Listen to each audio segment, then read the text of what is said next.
The UK housing market is in crisis, with house prices 8 times median incomes. The latest idea to be floated is the return of government-backed 99% mortgages. The logic is that since house prices are so expensive and out of reach of many, a 99% mortgage would enable more to be able to buy without having to wait the 19 years it currently takes young people to get a deposit. But like many other sticking plaster policies, it dabbles at the edges, exacerbating the underlying problem rather than solving it. We're going to look at 10 examples of government policy, why they are failing, and also what could be done differently. Now, the 99% mortgage is a very similar category to the government's recent Help to Buy. The basic premise is that since house prices are so expensive, the government needs to help first-time buyers to borrow more money to be able to buy. But rather than fixing the underlying problem, which is a shortage of supply, it adds fuel to the fire, pushing up prices, pushing up demand and pushing up prices even further. A Parliament committee found that billions spent on Help to Buy were a poor use of public funds, which helped to push up house prices even more. The other problem is that 99% mortgages have their own intrinsic problems. It requires house prices to only fall by, say, 2%, and you're left with negative equity already. And if house prices fall further, it could be an even bigger problem. Also, the interest rate for 99% mortgages is likely to be higher than if you have a bigger deposit. So it's going to be very expensive for young people to buy a house on a 99% mortgage.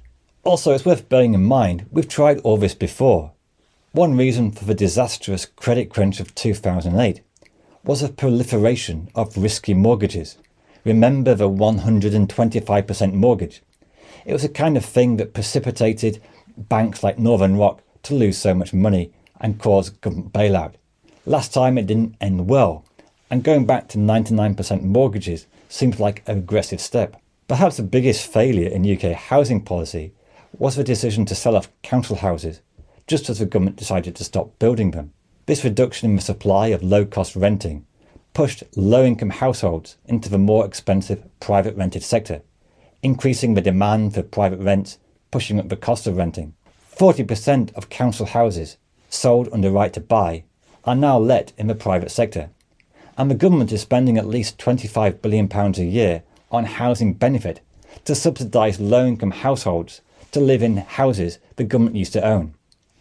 Now, at least with this problem, there is a solution. The government should return to building council houses like it did in the post-war period. Now, the only problem with this is that it's quite expensive. The cost of building houses has soared in recent years. Persimmon, a private house builder, claimed that the average cost of building a new house is in the region of £201,000. Now, with local councils facing near bankruptcy across the country, they have no scope to engage in home building, so it would need to come from central government. Now, the Labour Party have indicated a greater willingness to build, and perhaps their voters are more pro-building than the Conservative coalition, who are more likely to be against building houses. But it will still be a mammoth task to increase supply to building 300,000 homes a year. It hasn't happened consistently since the 1970s. The truth is, it's easy to promise building more houses, but governments are pulled in different directions. There's a desire to build, and then there's a strong opposition to building houses. The result is that, predictably, government targets repeatedly fail to be met. So in addition to government building, we're going to need to play an increased role of the private sector. And one controversial policy, which creates a lot of heated debate, is that of planning regulations and the ever-expanding Green Belt. 26% of England's land mass is protected, and people often overestimate how much of England's land is developed. In a survey, people said around 47% is developed, but in fact the figure is just 9%. Now, the fear of losing beautiful green land is understandable, but 65% of Greenbelt is unremarkable farmland, not noted for any kind of biodiversity. Interestingly, less than 7% of Greenbelt land is actually open for recreation. Now, opponents of relaxing planning permissions may point to the nearly 1 million plots of land which have permission but not have been built on. But housing companies argue it's so hard to get permission, they need to save up plots for when they might become ready to build on in the future. But also, when talking about supply, it's important that houses are built where they are needed. This was an acute shortage in certain areas and near certain cities which are doing very well, because in some cities and some regions, house prices are over 10 times median incomes, and that's where they're needed most. Another issue is that local councils gain little financial benefit from allowing new houses to be built, e.g. the government get the stamp duty, but at the same time, councils need to fund more services for the growth in the population. And this is a big reason why people don't like new housing, because councils have to pay more for services, but they don't feel they have the funds to do it.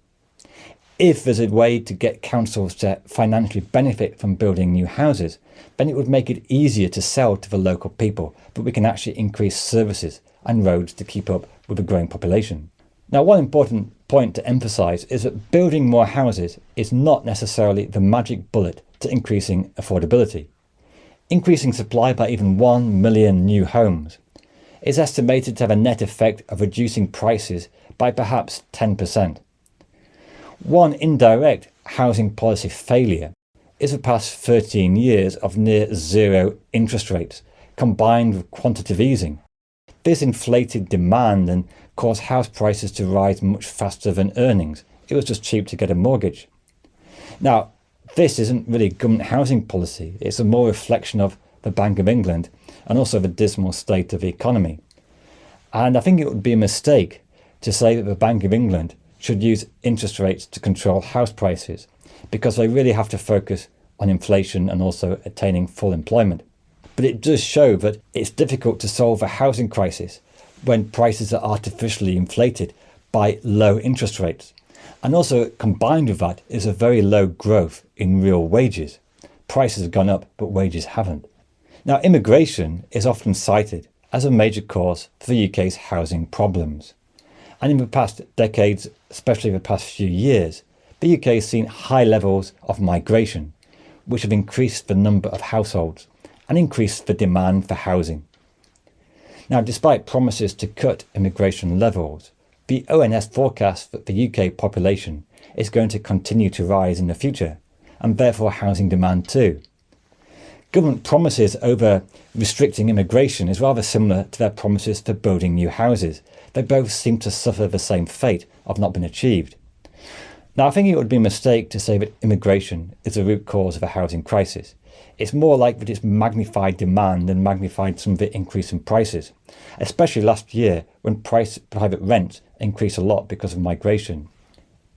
Now, on the other hand, the problem is that the economy does have a need for migrants to fill vacancies like in the healthcare sector, care workers, and also, ironically, building houses. The UK has a shortage of skilled construction workers. Greater emphasis on vocational training might go some way to helping to reduce the need for migration and also help the UK actually build houses at a lower cost and better quality. But if high migration levels are to be maintained, then definitely more needs to be built. Another problem in the housing market is the number of empty and second homes. This is particularly a problem for local touristy areas where locals are often priced out. Brighton Council have announced a doubling of council tax rates on empty or second homes.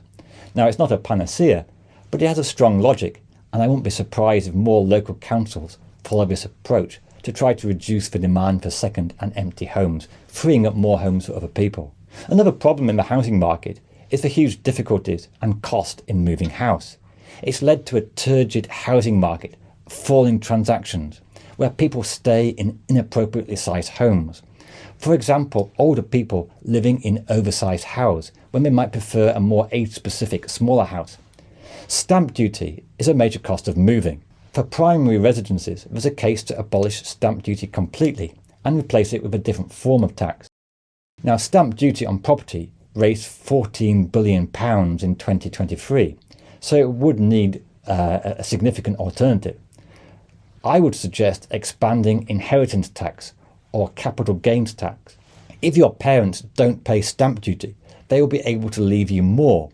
And I don't quite understand the huge dislike of inheritance tax, especially when only around 4% of estates are currently liable for it, we could expand that tax, but reduce or abolish stamp duty. I think it would be better to pay tax through inheritance tax rather than making it so expensive to move. Another failed policy I would like to quickly mention is that of maximum rents. Sadiq Khan's mentioned it as a solution for London renting, but the problem is that invariably a maximum price reduces supply, creating a shortage. Basic supply and demand economics. Now, landlords are already complaining about declining yields and lack of profitability. A maximum price would only encourage more landlords to leave, causing an even bigger shortage of supply. It will inevitably lead to even longer queues of renters fighting over limited supply. Now, we often focus on the challenges of first-time buyers, but it is worth bearing in mind that the freeze in housing benefits, introduced since 2020, has had a very big impact on those at the lower end of the renting spectrum. Fewer than 1 in 5 private rents in England are now within local allowance rates, which means there's been a huge growth in the number of homeless families living in temporary accommodation, which itself is very expensive for councils to pay for. But anyway, what's going to happen to house prices in the next year or so? Take a look at this video, which looks into whether house prices are likely to fall in the coming months.